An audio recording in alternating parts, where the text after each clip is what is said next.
In November of 2016, I made the decision to do the Annapolis to Newport race.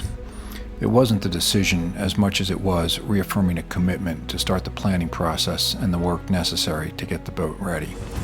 There's a lot that goes into these races, and you can't wait until the last minute. It's pretty hard to get commitments from the crew, work on the boat, make the plans, and spend the money when the boat is wrapped up on the hard and it's freezing cold outside. Any incentive and motivation is elusive at best. For me, the safety of the crew is paramount, and that starts with thoroughly checking the boat for anything that could go wrong. So I got a story for you. Hey, come back here. I can tell you a story.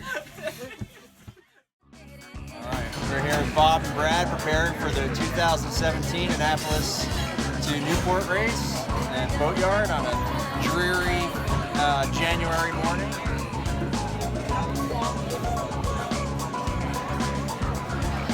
All right, folks, here we are at Boatyard Bar and Grill, getting all the logistics worked out for the 2017 Annapolis to Newport race. A couple drinks and getting ready. The crew consisted of some of the best sailors in Northern Virginia. They had a reputation for drinking dark rum and pirate-like debauchery, and were known to occasionally sail like semi-professionals.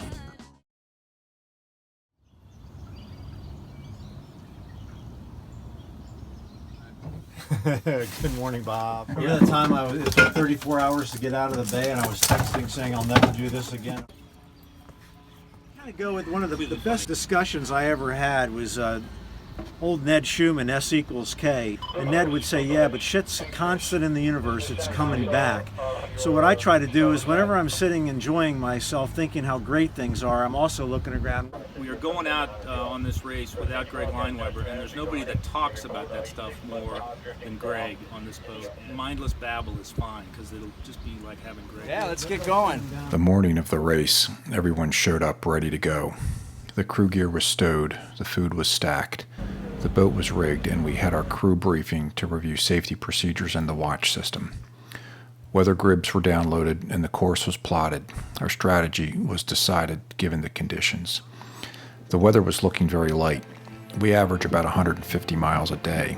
With light air and a little foul current in the bay, our goal was to get the first 120 miles of the bay and get out into the ocean in 24 hours.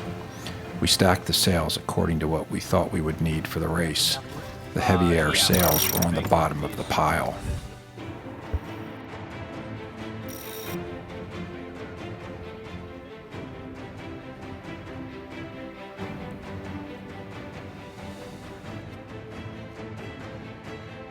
Well, so technically right now, Bob's watch is on from 6 to 9. Yeah. So.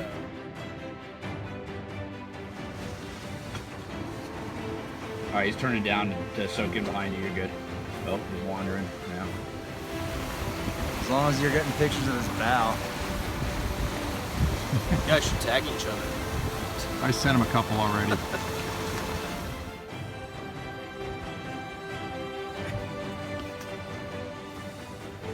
Morning, David. Morning, Bob. You have our fleet here. They're slower than us.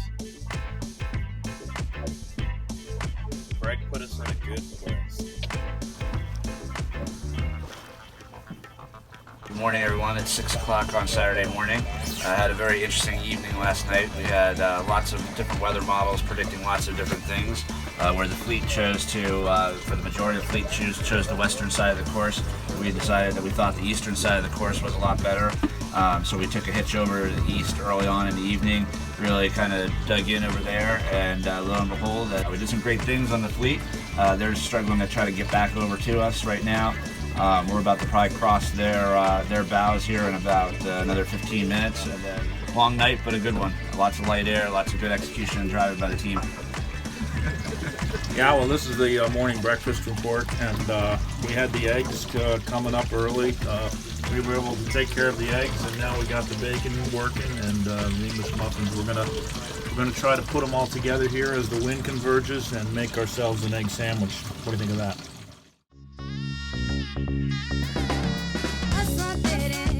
Fucking cheap seats last night. Wow. That navigator who used to be on our fucking boat.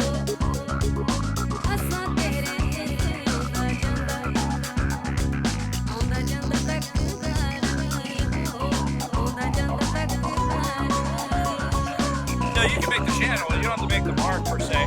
But I mean, they were still pointing, getting set down a little bit towards the island.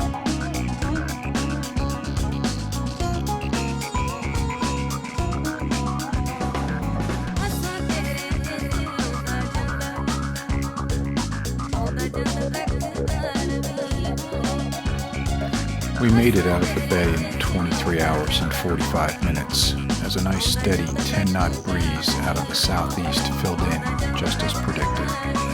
The fleet was very closely bunched together as we exited the bay and sailed out to Chesapeake Light on a close reach.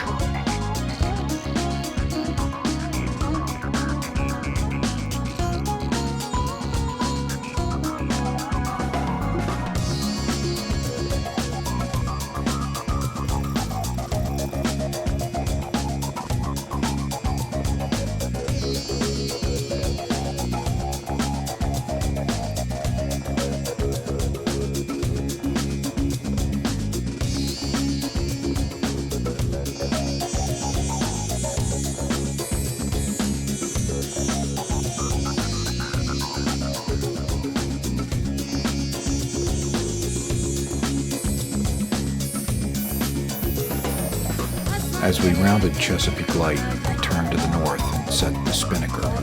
We were pointed right at Block Island and making good speed. The fleet was still very close together in some of the closest ocean racing that I have ever seen. The conditions remained light, but the boat was moving nicely.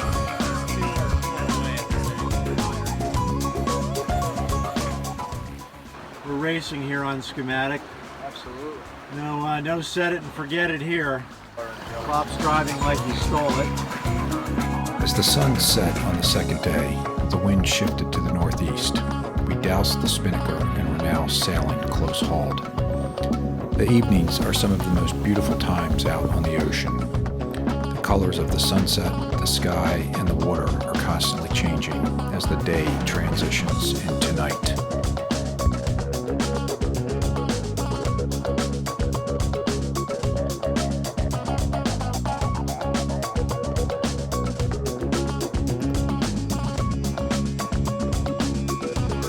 We just finished our watch on Sunday afternoon, 2 to 6.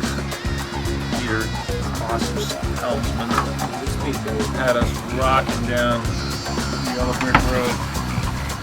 We're doing 8 knots, right on course, perfect trim at their chute. That poor Solstice behind us, they didn't have a chance to keep up with us. I'm alright, just had a good rest, ready for a strong afternoon. To the ground.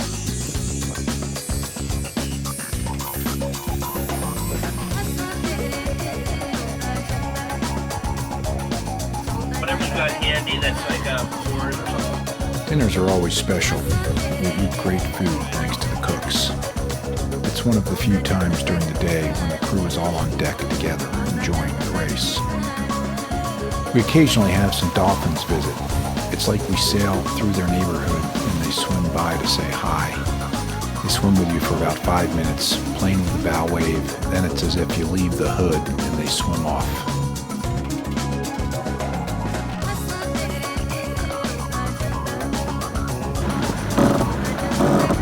Morning, Bob. Not so bad out here. We're working the Beltway. We're not in traffic on the Washington Beltway.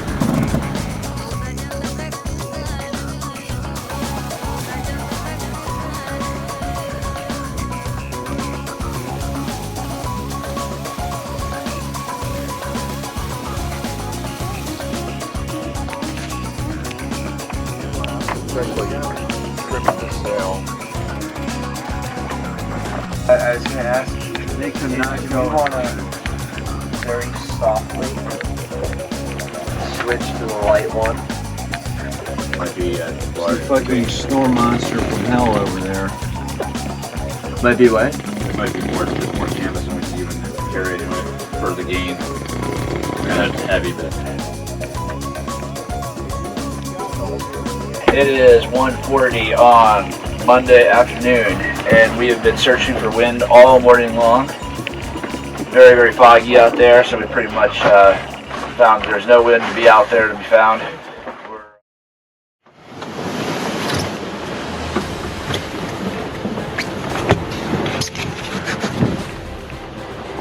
You won't get any halyard on it now. No, no, no. The breeze had finally filled in. This time it was about 15 knots right on the nose. We were beating to get to Block Island. The conditions were cold and wet. It always seems to happen that way as you get close to Newport.